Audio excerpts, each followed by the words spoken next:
Chapter 21. Now these are the rules that you shall set before them.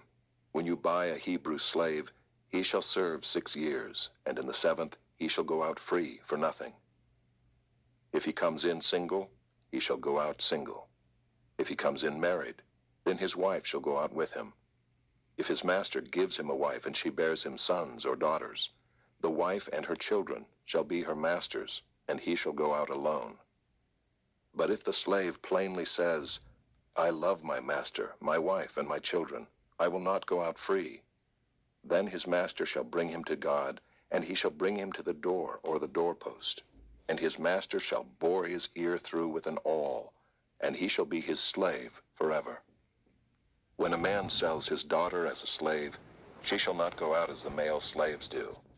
If she does not please her master, who has designated her for himself, then he shall let her be redeemed. He shall have no right to sell her to a foreign people, since he has broken faith with her. If he designates her for his son, he shall deal with her as with a daughter. If he takes another wife to himself, he shall not diminish her food, her clothing, or her marital rights. And if he does not do these 3 things for her, she shall go out for nothing without payment of money.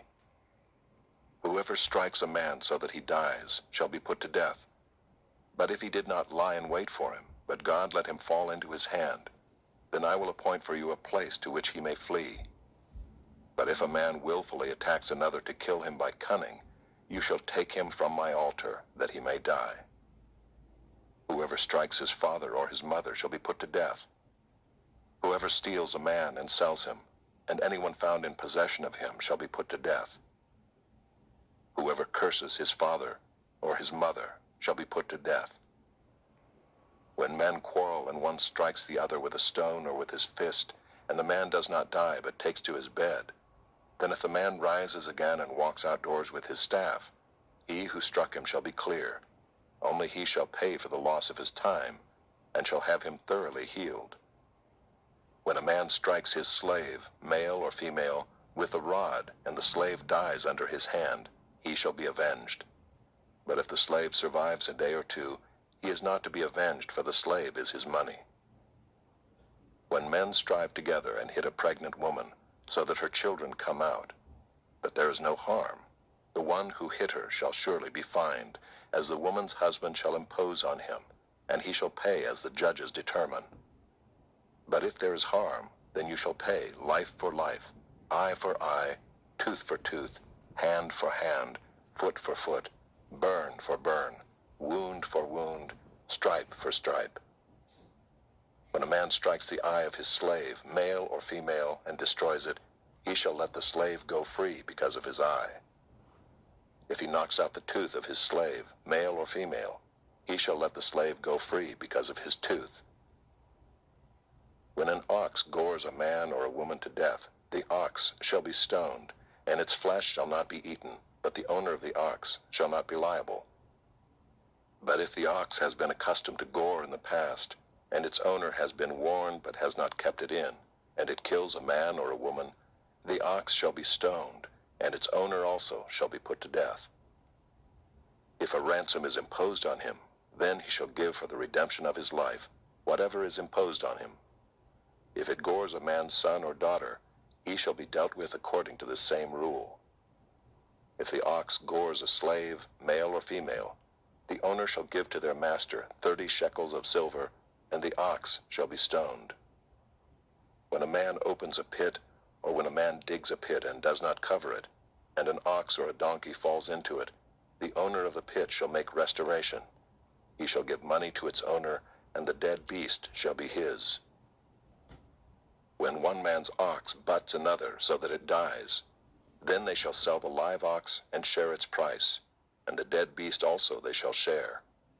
Or if it is known that the ox has been accustomed to gore in the past, and its owner has not kept it in, he shall repay ox for ox, and the dead beast shall be his.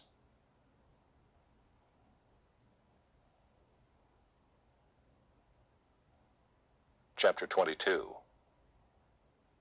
If a man steals an ox or a sheep and kills it or sells it, he shall repay 5 oxen for an ox, and 4 sheep for a sheep. If a thief is found breaking in and is struck so that he dies, there shall be no blood guilt for him.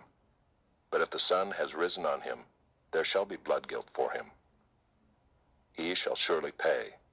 If he has nothing, then he shall be sold for his theft. If the stolen beast is found alive in his possession, whether it is an ox or a donkey or a sheep, he shall pay double. If a man causes a field or vineyard to be grazed over, or lets his beast loose, and it feeds in another man's field, he shall make restitution from the best in his own field and in his own vineyard.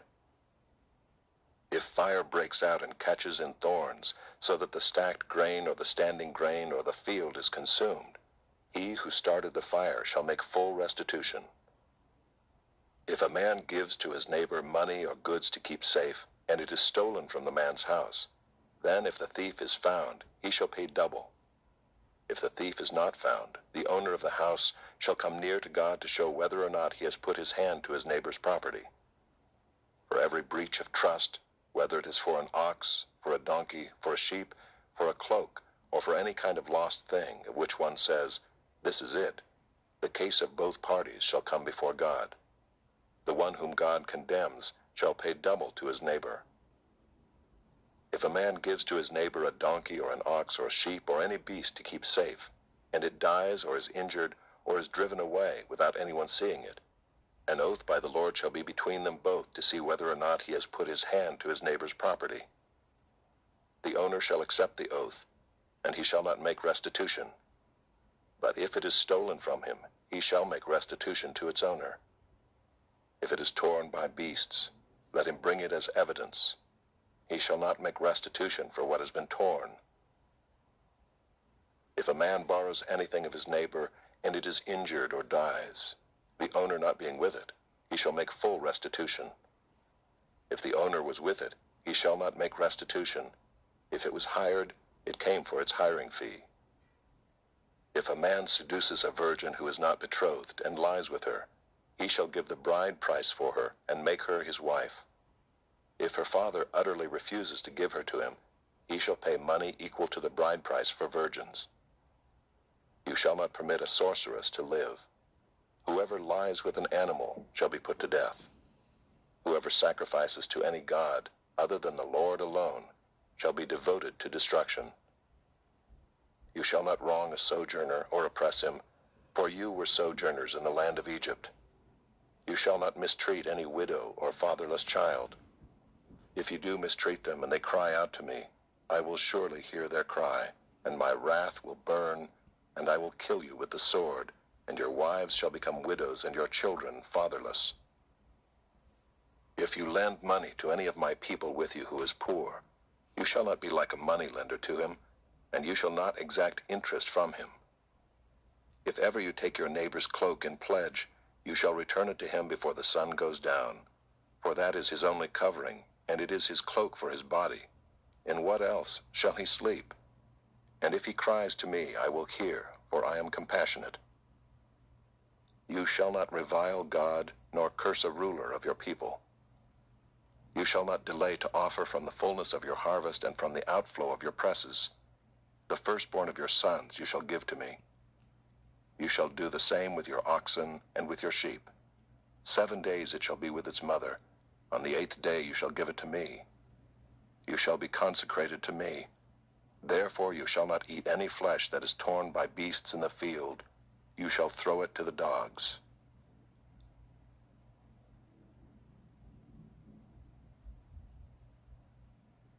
Chapter 23.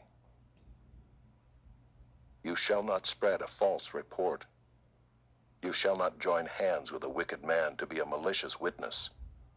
You shall not fall in with the many to do evil, nor shall you bear witness in a lawsuit, siding with the many, so as to pervert justice, nor shall you be partial to a poor man in his lawsuit. If you meet your enemy's ox or his donkey going astray, you shall bring it back to him.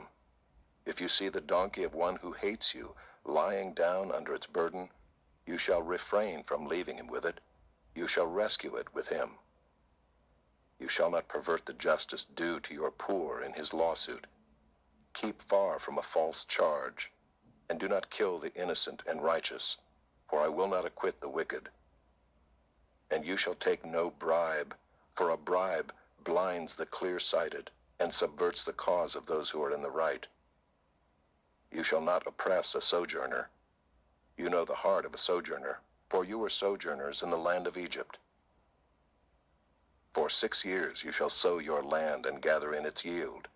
But the 7th year you shall let it rest and lie fallow, that the poor of your people may eat, and what they leave the beasts of the field may eat. You shall do likewise with your vineyard and with your olive orchard.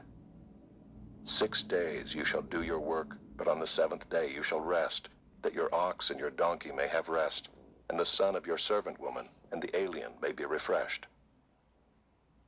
Pay attention to all that I have said to you, and make no mention of the names of other gods, nor let it be heard on your lips. 3 times in the year you shall keep a feast to me. You shall keep the feast of unleavened bread. As I commanded you, you shall eat unleavened bread for 7 days at the appointed time in the month of Abib. For in it you came out of Egypt. None shall appear before me empty-handed. You shall keep the feast of harvest, of the firstfruits of your labor, of what you sow in the field. You shall keep the feast of ingathering at the end of the year, when you gather in from the field the fruit of your labor. 3 times in the year shall all your males appear before the Lord God. You shall not offer the blood of my sacrifice with anything leavened, or let the fat of my feast remain until the morning. The best of the firstfruits of your ground you shall bring into the house of the Lord your God. You shall not boil a young goat in its mother's milk. Behold, I send an angel before you to guard you on the way, and to bring you to the place that I have prepared. Pay careful attention to him and obey his voice. Do not rebel against him, for he will not pardon your transgression, for my name is in him.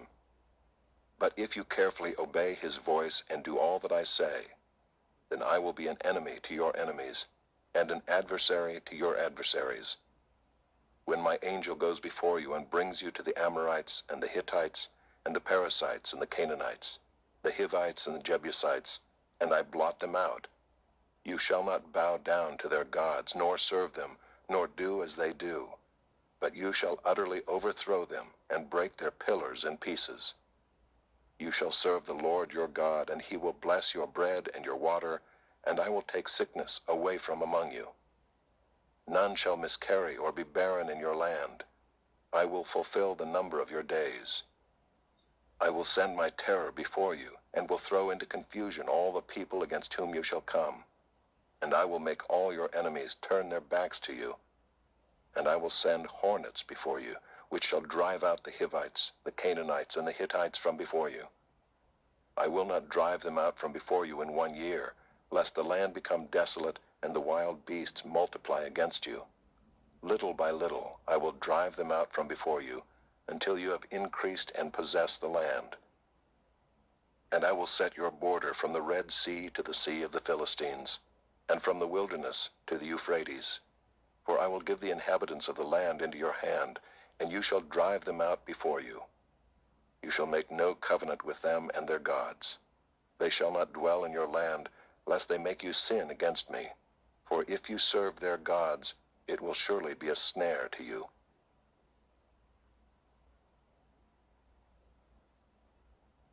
Chapter 24. Then he said to Moses, Come up to the Lord, you and Aaron, Nadab and Abihu, and 70 of the elders of Israel, and worship from afar. Moses alone shall come near to the Lord, but the others shall not come near, and the people shall not come up with him. Moses came and told the people all the words of the Lord and all the rules. And all the people answered with one voice and said, All the words that the Lord has spoken we will do. And Moses wrote down all the words of the Lord. He rose early in the morning and built an altar at the foot of the mountain, and 12 pillars according to the 12 tribes of Israel. And he sent young men of the people of Israel, who offered burnt offerings and sacrificed peace offerings of oxen to the Lord. And Moses took half of the blood and put it in basins, and half of the blood he threw against the altar. Then he took the book of the covenant and read it in the hearing of the people. And they said, All that the Lord has spoken we will do, and we will be obedient. And Moses took the blood and threw it on the people and said, "Behold the blood of the covenant that the Lord has made with you in accordance with all these words." Then Moses and Aaron, Nadab and Abihu, and 70 of the elders of Israel went up, and they saw the God of Israel. There was under his feet as it were a pavement of sapphire stone, like the very heaven for clearness. And he did not lay his hand on the chief men of the people of Israel. They beheld God, and ate and drank. The Lord said to Moses, "Come up to me on the mountain and wait there, that I may give you the tablets of stone, with the law and the commandment which I have written for their instruction." So Moses rose with his assistant Joshua, and Moses went up into the mountain of God. And he said to the elders, "Wait here for us until we return to you. And behold, Aaron and Hur are with you. Whoever has a dispute, let him go to them." So Moses went up on the mountain, and the cloud covered the mountain. The glory of the Lord dwelt on Mount Sinai, and the cloud covered it 6 days. And on the 7th day he called to Moses out of the midst of the cloud. Now the appearance of the glory of the Lord was like a devouring fire on the top of the mountain in the sight of the people of Israel. Moses entered the cloud and went up on the mountain. And Moses was on the mountain 40 days and 40 nights.